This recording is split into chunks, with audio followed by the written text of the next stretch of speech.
berguna dalam kehidupan kami.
Sementara kami bersorak-sorak di hadapan-Mu Tuhan, sekalipun musuh di depan kami Tuhan, kami tidak takut karena Engkau sudah menyertai kami. Bagi yang bersorak-sorak yang sama-sama katakan amin. Haleluya, haleluya. Sebelum Bapak berdiri, haleluya. Kita katakan meskipun musuh di depan kita, sekalipun berada di sisi kiri kita tidak takut karena ada Tuhan yang menyertai kita. Amin. Haleluya.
dulu Bapak Saudara.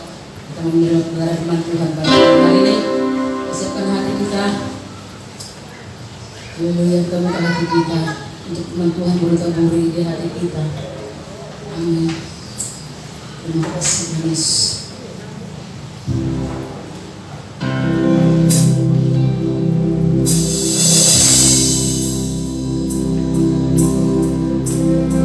Apapun musik dalam hidup kami, ajarkan kita setia Tuhan Yesus yang ikut Engkau Bapa. Ajarkan kita bersama kepada-Mu. Haleluya. Kami tahu Tuhan Engkau yang memegang hidup kami Bapa. Membentuk kami dengan kemuliaan-Mu Bapa. Terima kasih Tuhan Yesus. Haleluya.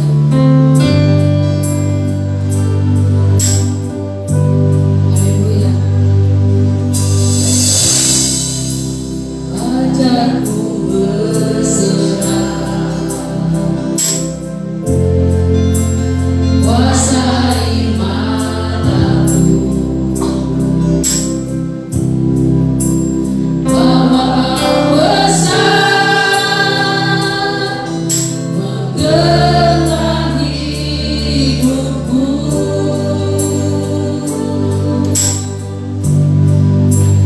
Walaupun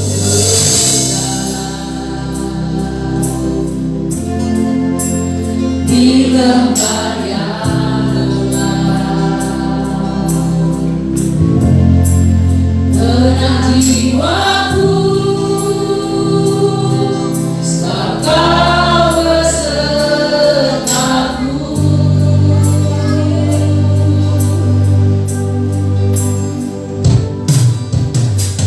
Selama ku hidup, apapun musimku, ku percaya kebesaran-Mu, kekuatan-Mu di dalam-Mu. Usahakan hidupku, akui kuasa-Mu, ku serukan kebesaran-Mu, masa depanku terjaga di tangan-Mu.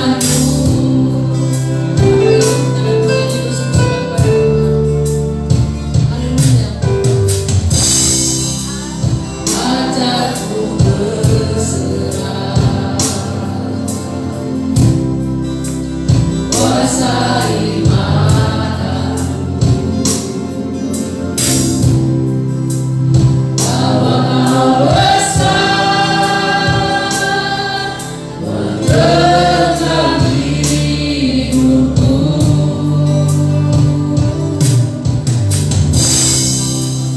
Walau ku berjalan di lembah yang gelap, tenang jiwaku, sebab Kau besertaku.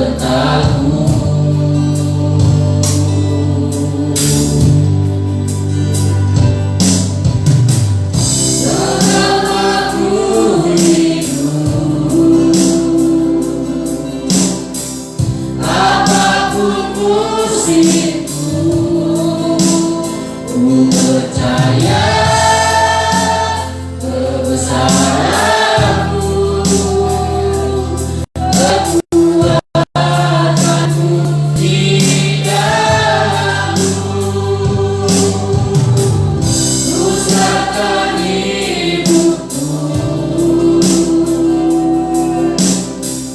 akui kuasa-Mu, ku serukan kebesaran-Mu, masa depanku terjaga di tangan-Mu.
kita berdoa. Bapa kami yang di surga, terima kasih Tuhan atas anugerah-Mu, rahmat-Mu yang besar bagi kami. Kau mengurapi kami, Kau mencurahkan Roh-Mu bagi kami Tuhan. Kau memberikan kuasa-Mu bagi kami. Di dalam nama Yesus, penuhi kami dengan Roh Kudus, penuhi kami dengan Roh-Mu yang kudus, dengan Roh Allah yang hidup. Naungi kami Tuhan, kuasai kami Tuhan. Seluruh hidup kami ada di dalam tangan-Mu Tuhan. Bapa yang di surga, naungi kami, jiwa kami, hati dan pikiran kami Tuhan. Dipenuhi oleh Roh Kudus, dikuasai oleh Roh Kudus. Di dalam nama Tuhan Yesus, Engkau Allah yang berhadirat, Engkau Allah yang berdaulat penuh dalam hidup kami. Engkau Tuhan yang berkuasa. Datanglah kerajaan-Mu Tuhan, curahkanlah Roh-Mu. Di dalam nama Yesus, penuhi kami Tuhan. Di dalam nama Yesus, urapi kami di dalam kuasa Roh Kudus pada hari ini. Haleluya. Terpujilah Engkau. Bawa kami ke dalam seluruh kebenaran-Mu ya Tuhan. Kami serahkan, kami buka hati kami untuk menerima kebenaran firman-Mu. Haleluya. Semua kita yang percaya berkata amin.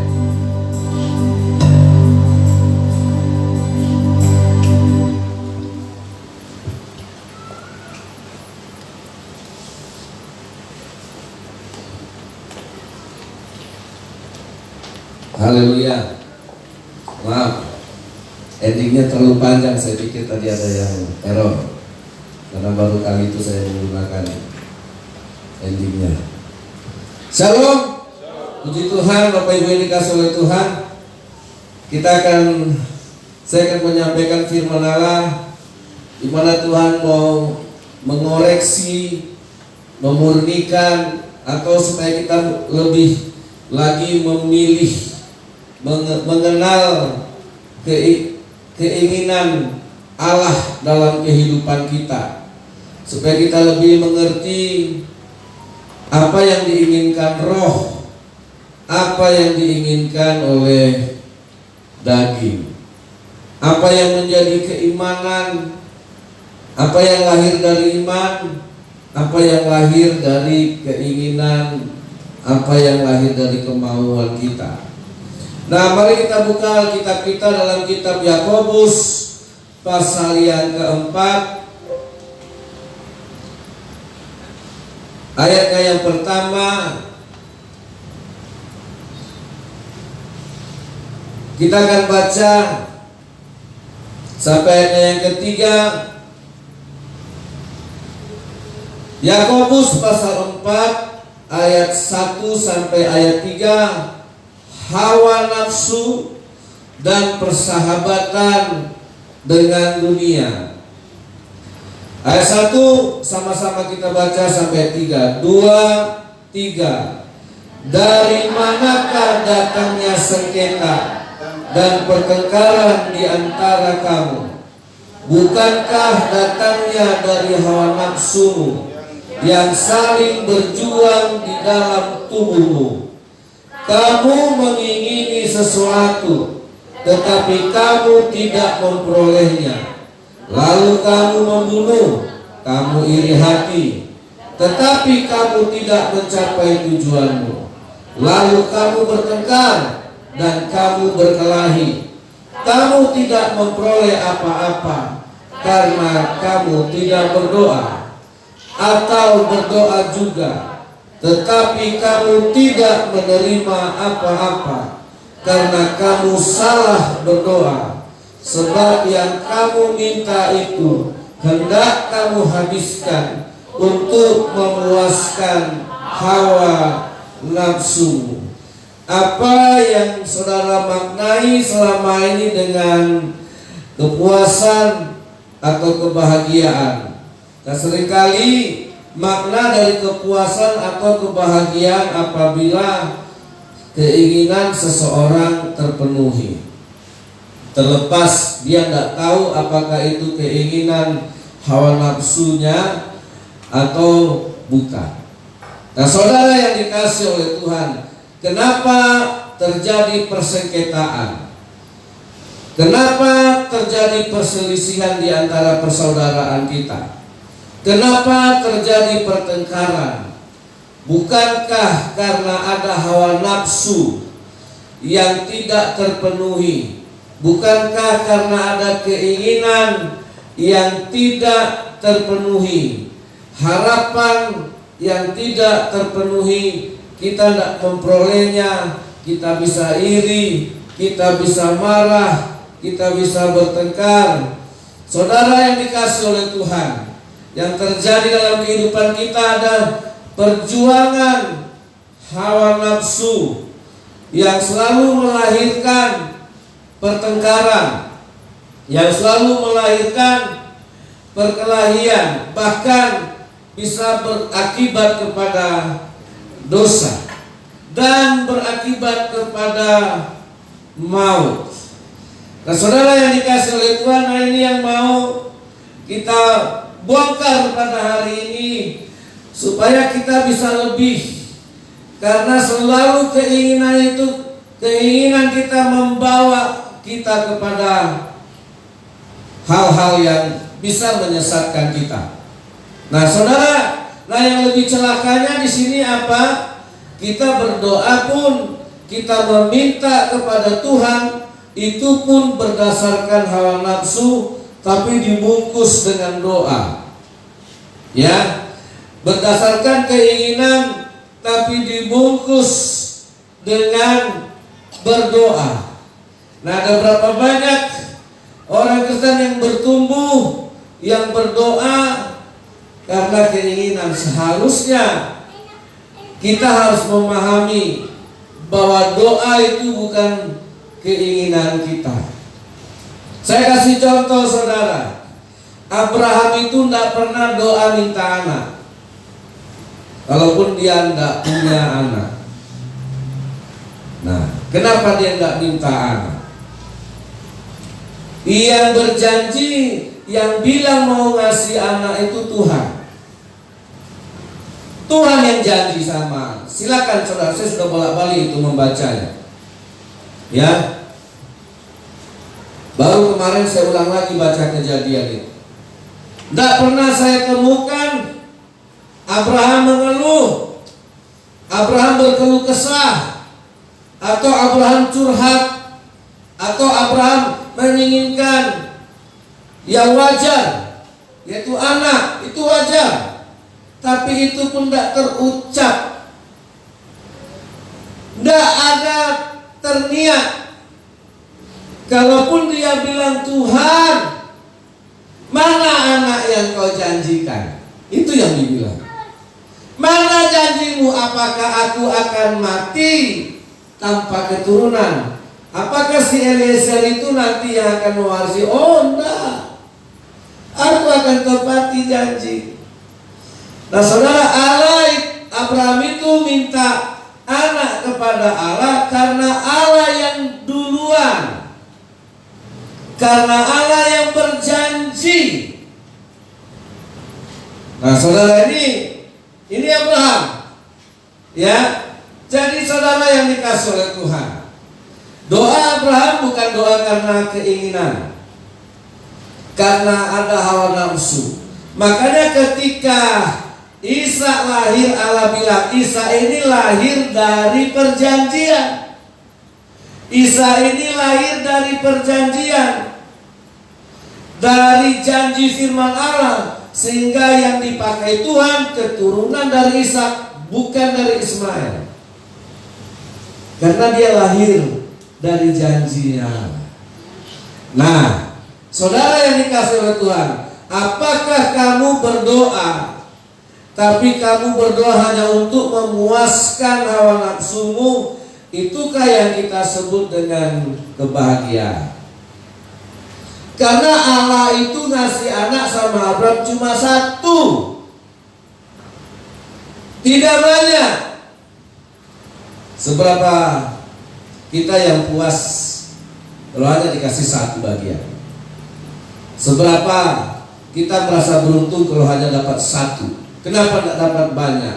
Kenapa nggak dapat dua? Kenapa nggak dapat tiga? dapat 3 mau 4, dapat 4 mau 5, dapat 5 mau 6, dapat 6 mau 7. Tidak ada habis-habisnya. Tapi Abraham ini bukan keinginan. Dikasih 1, itu adalah sebuah penggenapan. Amin. Nah, saudara yang dikasih oleh Tuhan. Nah, seringkali kita dipompa begini. Sekarang punya motor, besok harus punya mobil, besok harus punya ini, besok harus naik lagi. Sekarang punya rumah, besok punya rumah sendiri, besok punya rumah kontrakan. Nah, saudara, lihat banyak ajaran yang merangsang keinginan manusia, bukan imannya yang dirangsang. Nah, saudara lihat, ketika Allah memberikan Ishak hanya sebagai satu-satu pemberian. Suatu hari Tuhan minta, Abraham, ya Tuhan, kembalikan anak itu, korbankan anak itu. Tuhan yang memberi, Tuhan yang mengambil. Aku terima dari Tuhan, aku kembalikan kepada Tuhan. Saudara lihat, tidak ada hawa nafsu di situ. Ya, tidak ada pertengkaran di situ. Abraham tidak merasa dirugikan di situ. Abraham tidak merasa kehilangan. Nah, ini iman, saudara. Ya, ini iman. Ini keimanan. Di dalam hidup kita ada keinginan daging, ada keinginan roh yang berperang. Tapi saya mau bahas dulu keinginan kita. Jangan keinginan kita itu kita stempel sebagai cap yang sudah sah, benar, rohani. Tidak. Saudara, Yakobus pasal 1 ayat yang ke-14.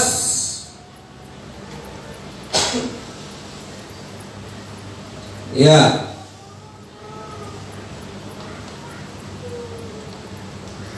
Ayat 14, tetapi tiap-tiap orang dicobai oleh keinginannya sendiri, karena ia diseret dan dipikat olehnya. Dan apabila keinginan itu telah dibuahi, ia melahirkan dosa. Dan apabila dosa itu sudah matang, ia melahirkan apa? Maut. Saudara yang dikasih oleh Tuhan.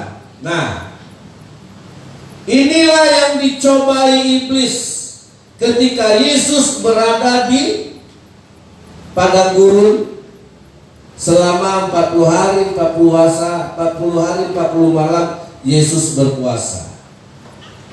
Ketika Yesus berpuasa, saudara, iblis datang mencobai keinginan Yesus.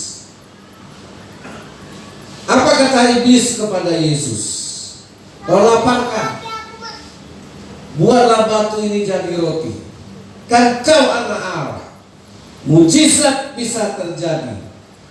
Saudara yang dikasih oleh Tuhan, apakah dosa kalau orang makan? Tidak. Tapi lihat, iblis sedang mencobai Yesus, sedang mempengaruhi Yesus.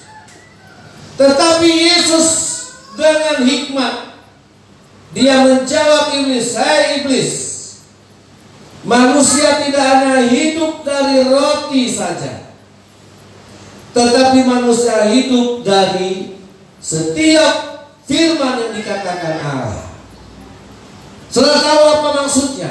"Hai iblis, aku memang makan roti, tetapi perlu kau ketahui bahwa aku tidak hanya makan roti saja, tapi aku makan dari setiap firman yang dikatakan oleh Tuhan. Itu juga menjadi makananku. Nah, yang disampaikan oleh Yesus kepada iblis, keinginan roh. Keinginan dagingnya ada. Manusia ini tidak hanya hidup dengan makan roti saja. Itu keinginan daging, itu kebutuhan daging. Tapi perlu kau ketahui ya iblis, bahwa aku juga makan dari setiap firman yang diucapkan oleh Tuhan. Itulah yang menjadi roti hidup. Itulah yang tidak bisa dicobai iblis. Kebutuhan saudara bisa dicobai oleh iblis. Nasi yang kita makan bisa dicobai oleh iblis. Roti yang kita makan bisa dicobai iblis.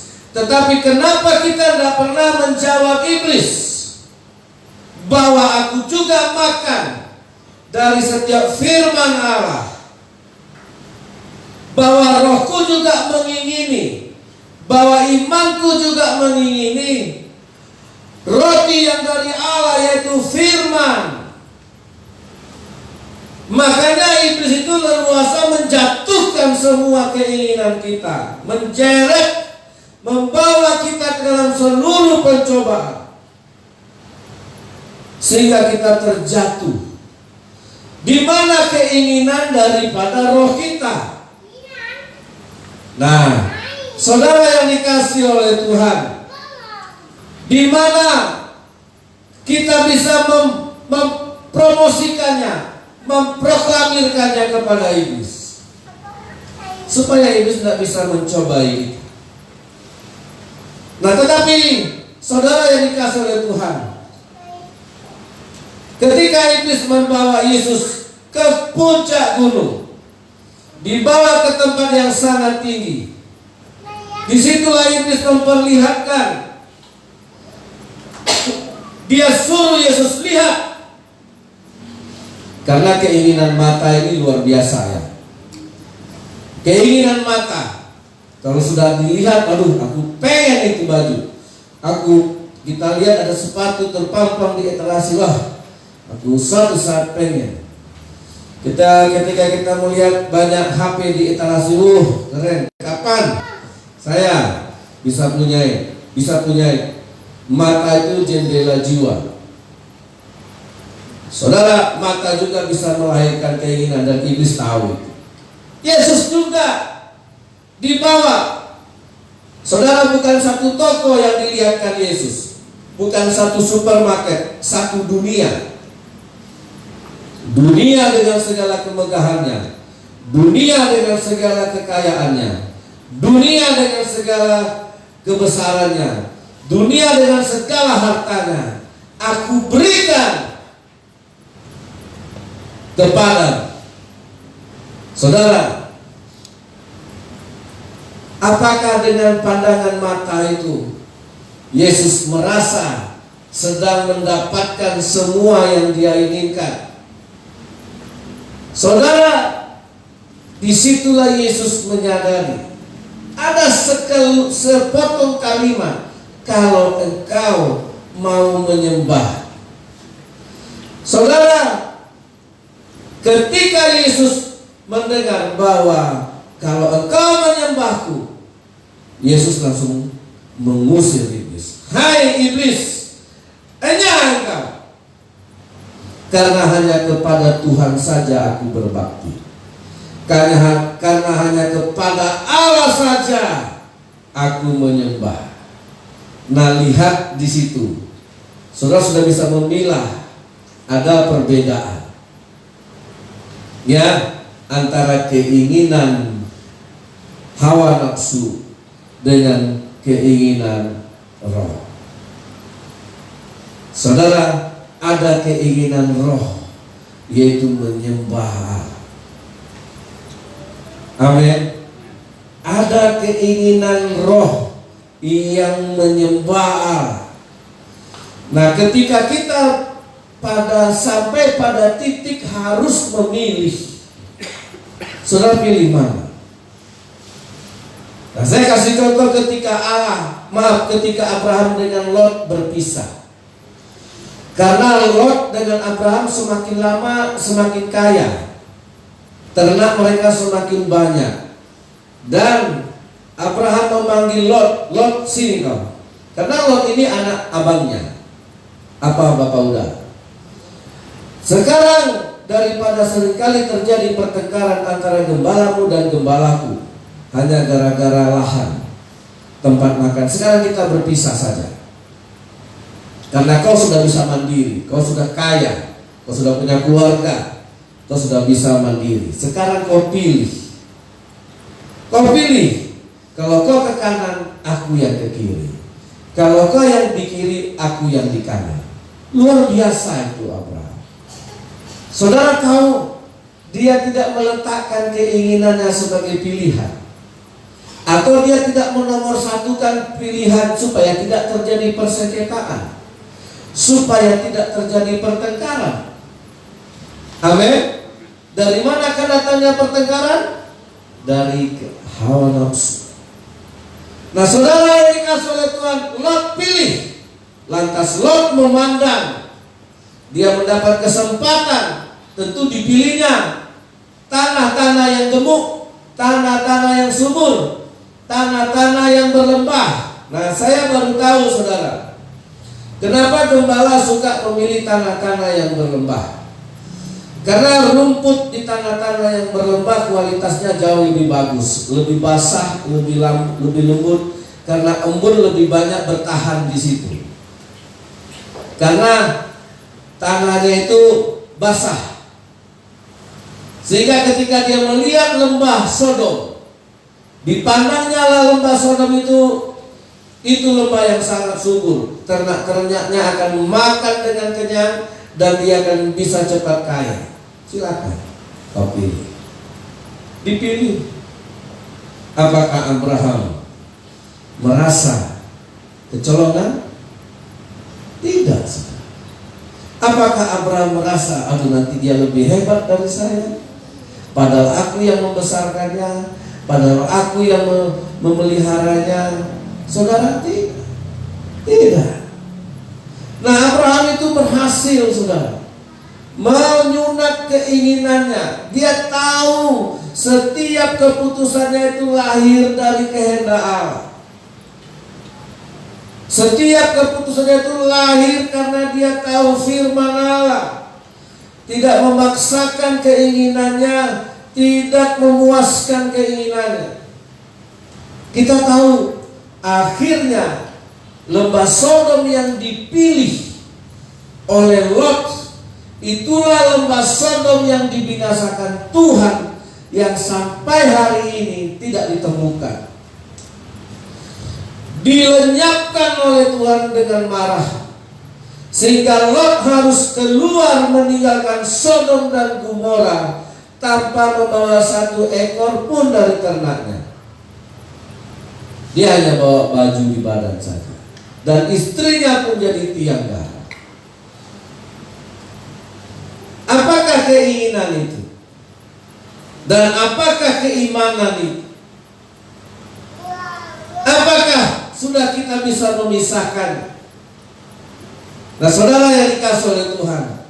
Nah, ketika Yesus mengusir iblis dari hadapannya, karena apa? Karena ada satu yang dicuri oleh iblis. Apa? Jangan engkau menyembah, sembah saja aku, kata iblis. Saudara, menyembah iblis bukan kita berada di depan patungnya, di depan berhala. Tidak, saudara. Ya, Kolose pasal 3 ayat 5, saudara. Nah, ini juga hukum Tuhan apa yang menjadi berhala. Kolose pasal 3, saya ingat ayat ini, ayat 5. Begini firman Tuhan, karena itu matikanlah dalam dirimu. Karena itu, saya ulangi lagi, kalimat firman Tuhan ini menggunakan kata yang tidak ada toleransinya. Bukan dikurangi, tapi dimatikan. Amin. Bukan dikurangi ya. Ya banyak orang bilang pelan-pelan, slow, jangan langsung. Karena itu firman Allah menggunakan satu kata, matikan dalam dirimu, bukan dikurangi. Ya, dalam dirimu apa? Segala sesuatu yang duniawi. Apa itu? Yaitu 2, 3, percabulan, kenajisan, hawa nafsu, nafsu jahat, dan juga sama dengan loh, kok loyo suaranya? Kenapa disamakan dengan penyembahan berhala? Karena ini semuanya pekerjaan iblis.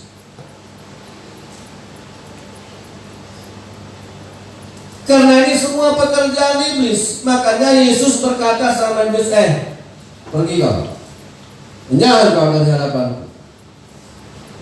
Saudara yang dikasih oleh Tuhan, jadi bukan berarti saudara punya dewa lain, punya Tuhan lain, punya jimat lain. Enggak. Engkau tidak bisa mengabdi kepada dua Tuhan. Kalau hari ini engkau memutuskan, ke gereja besok-besok bisa, masih ada minggu depan, masih ada minggu depannya lagi, masih ada minggu depannya lagi, kapan-kapan juga ke gereja bisa. Tapi hari ini aku mau kerja dulu, cari cuan dulu, cari untung dulu, cari uang dulu. Sama dengan penyembahan. Kenapa sama dengan penyembahan berhala? Karena itu meninggalkan Tuhan. Karena kita meninggalkan Allah. Nah, saudara, percabulan, kenajisan, hawa nafsu, nafsu jahat, dan keserakahan. Hati-hati ya saudara. Pelit, kikir itu keluarganya. Satu keluarga sama dengan serakah itu. Sama dengan penyembahan berhala. Kenapa? Ini semuanya pekerjaan iblis.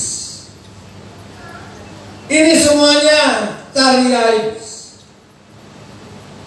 Makanya kalau seseorang menerima Yesus sebagai Tuhannya, maaf, dia tidak akan kikir, dia tidak akan pelit, dan dia tidak akan tamak, dan dia tidak akan serakah. Karena itu sama dengan penyembahan berhala. Ya, aneh kalau jadi orang Kristen, bahkan jadi hamba Tuhan seperti saya, bahkan jadi orang Kristen yang beriman kepada Yesus jadi orang kikir. Saudara baca Alkitab. Saya sudah bolak-balik baca Alkitab ini. Ya, saya tidak pernah menemukan orang yang menerima Yesus itu kikir. Sampai-sampai janda yang hanya punya uang 2 peser saja. Sampai-sampai seorang janda paling miskin, paling susah, paling melarat, paling tidak punya harta. Nah, saya rasa tidak ada orang semiskin dia di gereja ini. Itu pun mengerti. Apalagi orang yang punya uang 2 juta, 3 juta, 4 juta. Ya, sampai-sampai ibu yang paling miskin, yang termiskin, yang ada di tanah Israel waktu itu, bisa memberikan 2 peser. Dan 2 peser itulah semua miliknya yang dia serahkan ke dalam kotak persembahan. Bisa berubah. Saudara yang dikasih oleh Tuhan, saya tidak pernah menemukan di dalam Alkitab kalau ada orang yang serakah, dialah orang yang tidak mendapat bagian kerajaan surga. Ada berapa banyak dikatakan Yesus, "Hai kamu orang kaya yang bodoh, lebih baik seekor onta masuk lubang jarum daripada seorang kaya yang tidak bisa masuk ke dalam kerajaan surga." Itu yang dikatakan Tuhan. Parah sekali. Parah. Nah, ini bicara tentang apa, saudara? Keinginan manusia. Manusia tidak pernah mau menaruh salib ini di keinginannya. Salib ini tidak pernah kita pakukan di keinginan kita. Ya, tidak pernah kita tancapkan di manakah seharusnya salib ini diletakkan di keinginan kita. Amsal berkata, "Kalau besar nafsumu, taruh pisau di leher." Nah, saudara, makanya di sini Yesus, di sini firman Allah menggunakan hanya satu kata, matikan. Amin. Matikan. Jadi saudara yang dikasih oleh Tuhan, ini memang tidak nyaman. Ya, ini memang tidak nyaman bagi kita. Tapi saudara yang mengerti firman Allah hari ini, kita harus melihat bahwa keinginan itu, hawa nafsu itu, dia bersahabat dengan dunia. Tadi sudah dijelaskan di dalam firman Allah, dia menjadi bagian dalam pekerjaan iblis. Di dalam 1 Timotius pasal 6, nah saya tunjukkan lagi satu ayat untuk kita baca. 1 Timotius pasal 6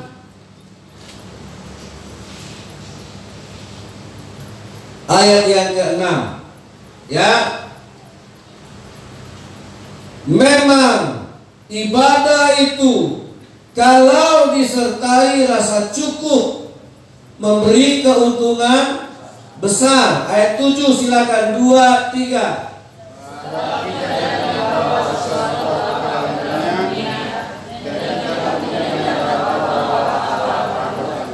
Asal ada makanan dan pakaian, cukuplah. Ayat 9, 2, 3.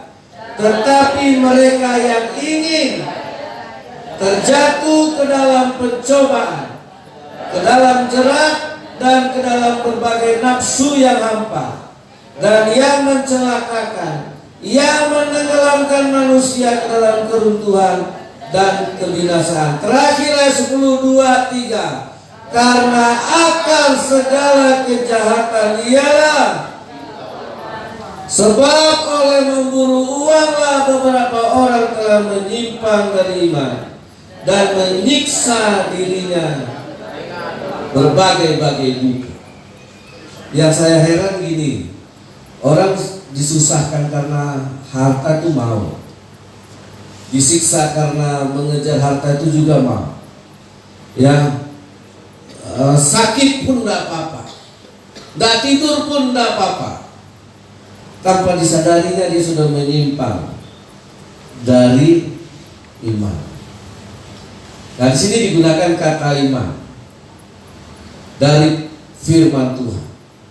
Nah, saudara, ya, nah, supaya kita lebih tahu saudara hari ini, lebih peka lagi dengan apa keinginan yang kita punya. Apakah keinginan kaya itu salah? Saudara tahu iblis akan memberikan pencobaan di setiap keinginan. Iblis akan hadir dan memberikan pencobaan di setiap keinginan manusia. Itu yang akan terjadi, saudara. Nah, oleh sebab itu bagaimana Ya, kita harus lebih mengerti, kita harus bisa lebih memahami kemana Roh Kudus menuntun kita. Karena doa Yesus sebelum dia disalib, bukanlah kehendakku yang jadi, tapi kehendakmu lah yang jadi.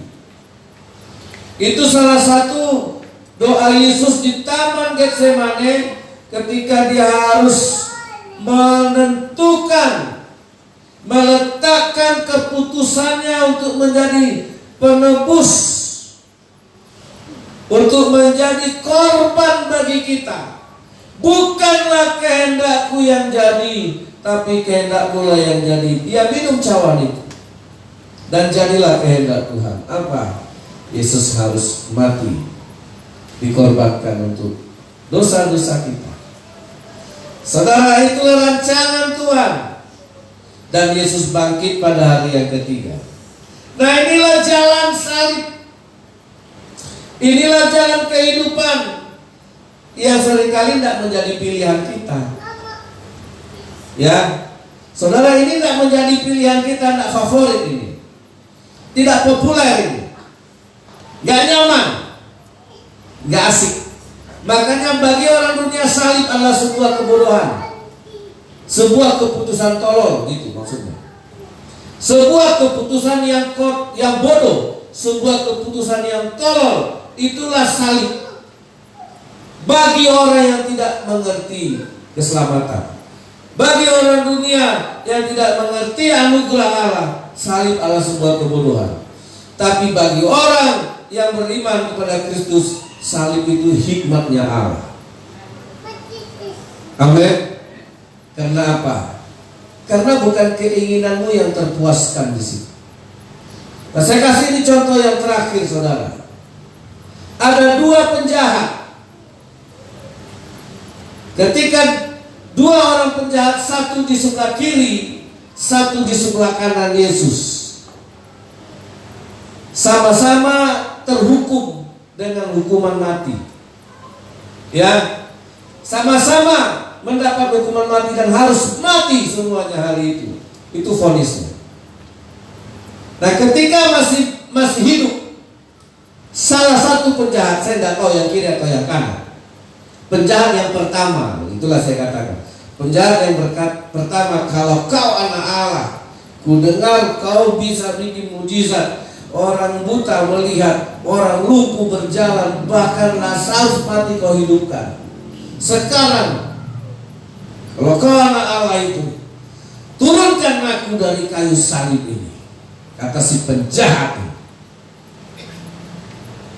Saudara, dia mau turun dari kayu salib, lepas dari hukuman. Itu keinginannya. Siapa sih yang tak mau menginginkan seperti itu? Banyak orang yang sudah diponis nyogok supaya dibebaskan, bahkan supaya dikurangi hukumannya. Padahal itu karena salahnya. Dia masih coba juga memuaskan keinginannya. Pertanyaannya, apakah kalau dia hari itu diturunkan Yesus dari kayu salib dan hukuman itu membuat dia jadi orang benar? Saudara, tapi salah penjahat yang kedua berkata kepada penjahat yang pertama, "Hei, tidak tahukah kau bahwa orang ini orang benar, bahwa dia disalib bukan karena kesalahannya, dia disalib bukan karena pelanggarannya, tidak seperti kita.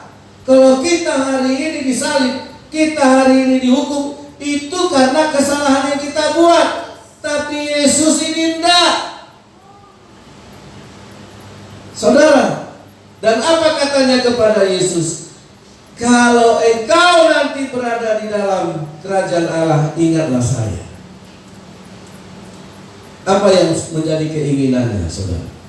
Apa yang menjadi keinginan dua penjahat ini sangat berbeda. Dan Yesus menjawab penjahat yang kedua, dia bilang begini, "Hari ini juga kau bersama dengan aku di dalam Firdaus." Lihat, ini punya dua keinginan. Satu keinginan daging, satu punya keinginan roh. Kalau aku dihukum, wajar karena aku salah.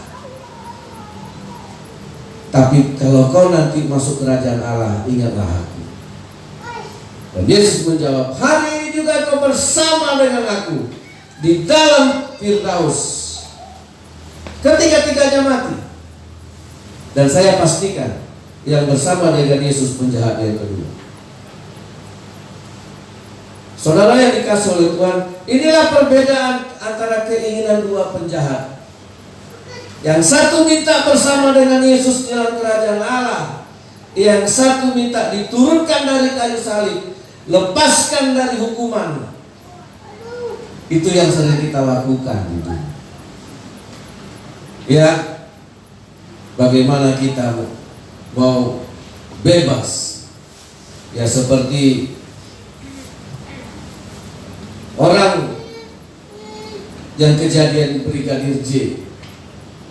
Orang berbuat tapi tidak mau bertanggung jawab. Dia yang berdosa tapi dia nggak mau menanggung dosa. Ada banyak.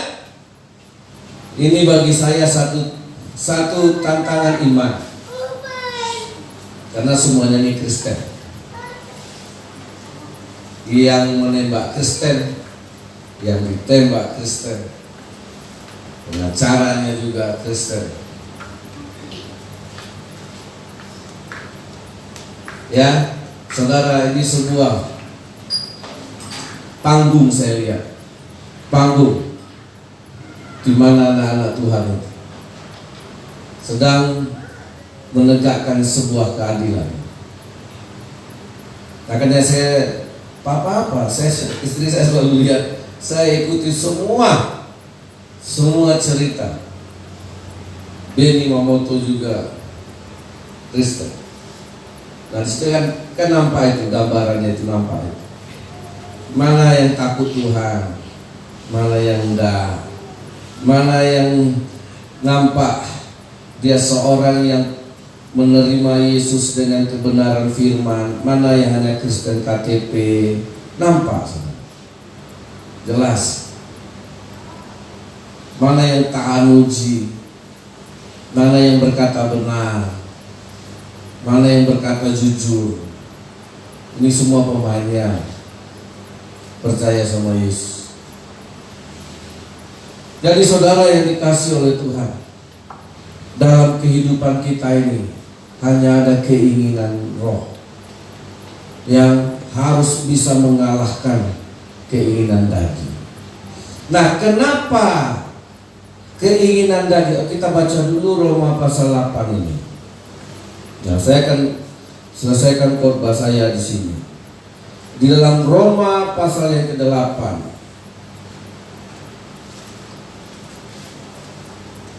Ayat yang ke-5. Roma 8 ayat yang ke-5.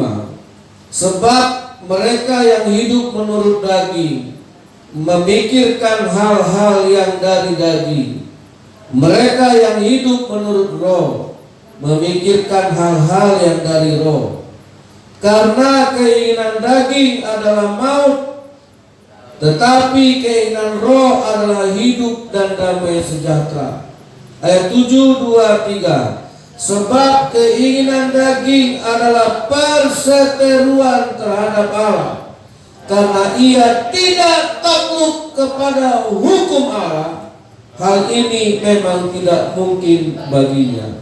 Mereka yang hidup dalam daging tidak mungkin berkenan kepada Allah. Jelas, keinginan daging adalah perlawanan, perseteruan, permusuhan terhadap Allah. Nah, kenapa keinginan daging kita sanggup mengalahkan keinginan roh? Jawabannya sederhana sekali. Kenapa keinginan kita, roh kita atau keinginan kita lemah? Seringkali kita pun mengakuinya imanku lemah, keinginan roh kita lemah. Saudara, karena saudara makan 3 kali sehari, saudara beli baju, saudara beli makanan, saudara beli sepatu, saudara beli pakaian, saudara beli kendaraan, saudara keluarkan uang berjuta-juta untuk keinginan daging. Ya makanya dia kuat. Simpel saja. Tapi untuk keinginan roh, saudara tidak keluarkan 1 rupiah pun kan.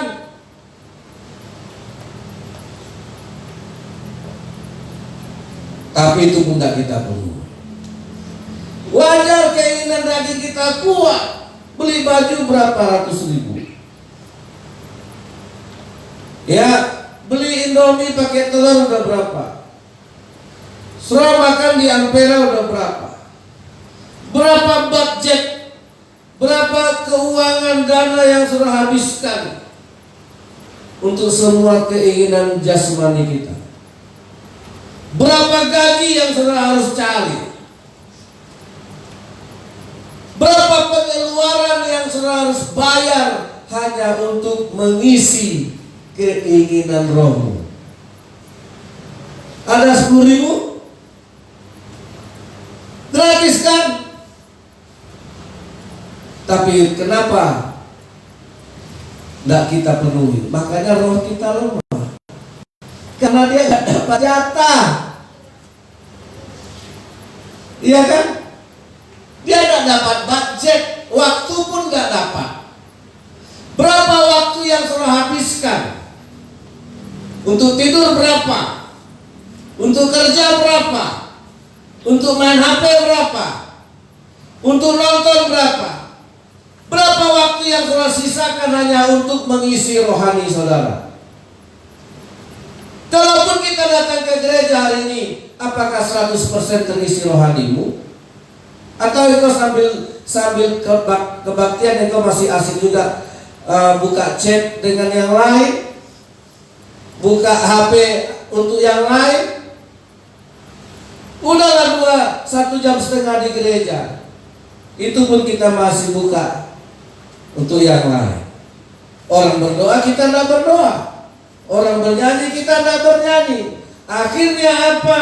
Keinginan roh kita tidak akan pernah kuat.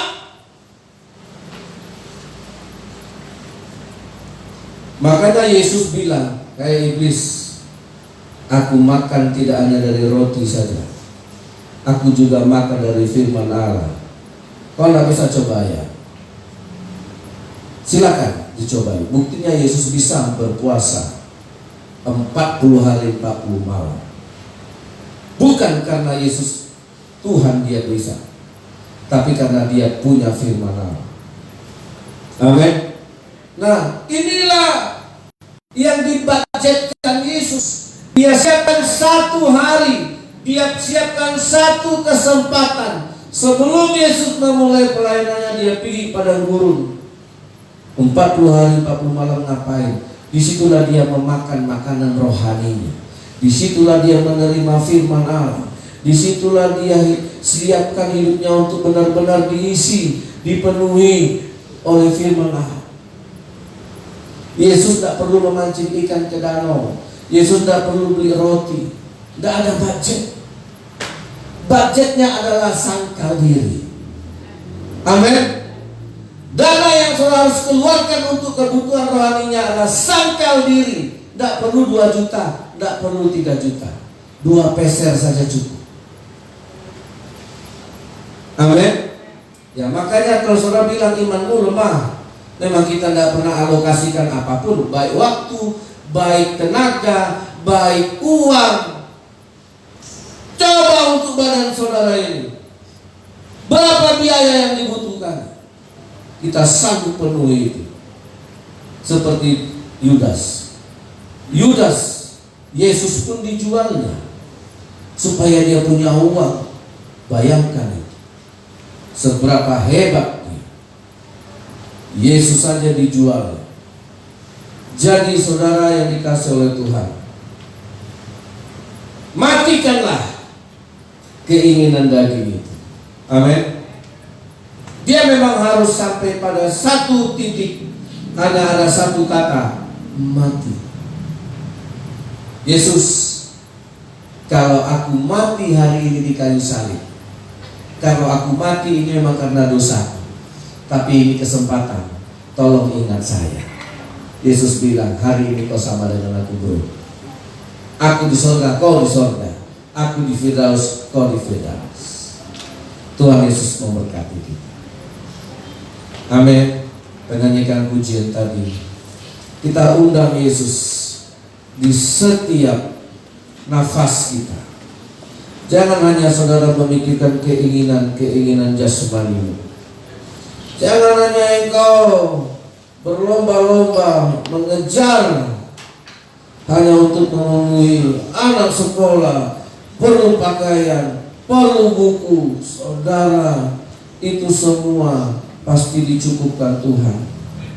Jangan takut. Carilah dahulu kerajaan Allah. Haleluya. Kau di setiap nafas, kau di setiap nafasku, yang membentuk hidupku untuk kemuliaan-Mu. Kau tak pernah tinggal diam, tak pernah kehilangan cara. Kau yang mengangkat hidupku dari lembah yang gelap. Anugerah-Mu cukup bagiku, terima kasih Yesus. Anugerah-Mu cukup bagiku, terima kasih Yesus. Semuanya angkat pujian ini, haleluya. Kau setiap nafas, katakan kau di setiap langkahku Tuhan. Kau di setiap nafas, amin. Kau yang mengangkat hidupku untuk kemuliaan-Mu. Kau tak pernah tinggal diam. Kau tak pernah tinggal diam, tak pernah kehilangan cara. Kau yang mengangkat hidupku dari lembah yang gelap. Anugerah-Mu cukup, terima kasih.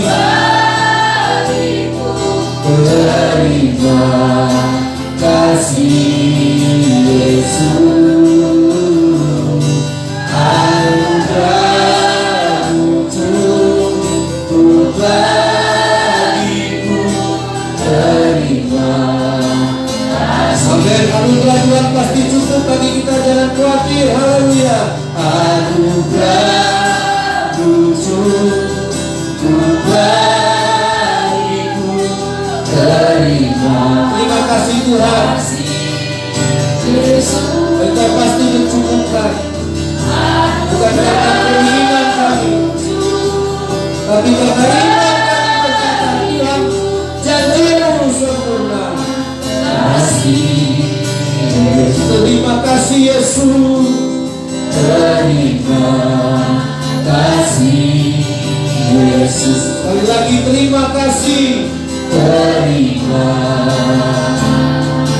kasih Yesus. Haleluya. Ada keinginan daging, ada keinginan roh, manusia tidak hanya hidup dari roti saja, tapi hidup juga dari perkataan-perkataan Tuhan. Haleluya Yesus. Haleluya Tuhan. Haleluya Yesus. Jamalah kami Tuhan, biarlah roh kami, jiwa kami, iman kami terpenuhi, terpuaskan. Oh, iman kami semakin dikuatkan karena dia mendapat roti hidup, dia mendapat air hidup. Yesus, ampuni dosa kami. Kalau selama ini kami hanya banyak menghabiskan waktu kami, tenaga, pikiran, keuangan kami hanya untuk jasmani kami, tapi kebutuhan rohani kami, kebutuhan iman kami seringkali kami abaikan, sehingga dia tidak mempunyai kekuatan untuk mempertahankan keselamatan kami. Terima kasih Tuhan Yesus. Terima kasih Tuhan Yesus. Haleluya. Berjuta-juta Engkau habiskan untuk keperluan jasmani. Berapa rupiah yang Engkau habiskan hanya untuk mengisi iman dengan firman Tuhan. Banyak dosa kita kepada Tuhan. Datang pun kita ke gereja dengan hati kosong. Datang pun kita ke gereja dengan mulut yang terkunci, sehingga tidak ada yang masuk ke dalam jiwa kita. Sehingga apa yang dikatakan Yesus bahwa manusia hidup juga dari setiap firman yang masuk ke dalam jiwanya. Apakah itu terjadi dalam hidup saudara? Karena itulah keinginan roh yang akan membawa engkau pada keselamatan. Bertobatlah. Kita sekolah, berpuluh-puluh tahun kita sekolah hanya untuk bisa kerja, dapat uang, dapat kerja, dapat gaji. Untuk apa? Kalau engkau tidak bersama dengan Tuhan di kerajaan surga. Untuk apa? Kalau itu hanya jadi pengabdi setan dan iblis di dalam neraka. Untuk apa itu habiskan kepintaranmu, sekolah tinggi, engkau dapat gaji, tapi engkau kehilangan kerajaan surga. Jiwamu kosong. Ke gereja hanya sebuah tradisi dan rutin, tapi tidak pernah jiwamu terisi. Kita tidak pernah bisa berkata sama iblis, "Hai iblis, bahwa aku hidup tidak hanya dari roti. Aku hidup hari ini karena firman yang kuterima menjadi roti dalam jiwa." Itu yang gak bisa dicoba iblis. Tuhan Yesus, hanya Roh Kudus yang bisa menginsafkan kami, bekerja, berkarya, ambil alih hidup kami, supaya kami lebih mengerti keinginan roh, keinginan jiwa kami, keinginan keimanan kami Tuhan. Terima kasih Tuhan, karena setiap keinginan jasmani kami pasti dicobai oleh iblis, pasti diseret ke dalam pencobaan. Alangkah seringkali rapuhnya kami, karena kami tidak punya kekuatan di dalam jiwa kami, karena kami tidak pernah beri waktu untuk mengisi jiwa kami. Ampuni dosa kami, seperti Abraham yang mendapat berkat selalu dari janji Tuhan, mendapat pembelaan bukan karena Abraham yang minta, tapi karena Tuhan yang berjanji menggenapinya. Abraham menjadi orang kaya itu bukan karena Abraham juga yang minta, tapi karena Tuhan juga yang berjanji. Kami ingin seperti itu Tuhan, bahwa apa yang kami peroleh itu karena janji Tuhan, bukan karena nafsu, hawa nafsu kami ingin kaya, bukan karena hawa nafsu kami ingin kaya raya, punya harta. Biarlah kalau kami punya itu karena janji Tuhan, berkat Tuhanlah yang menjadikan kaya, bukan keinginan hawa nafsu kami. Kami percaya itu Tuhan, kalau Tuhan punya rencana yang indah bagi kami. Biarlah firman ini bisa mengisi jiwa kami. Tergenapilah kalau kami mendapat berkat, biarlah itu karena janji Tuhan. Haleluya. Amin.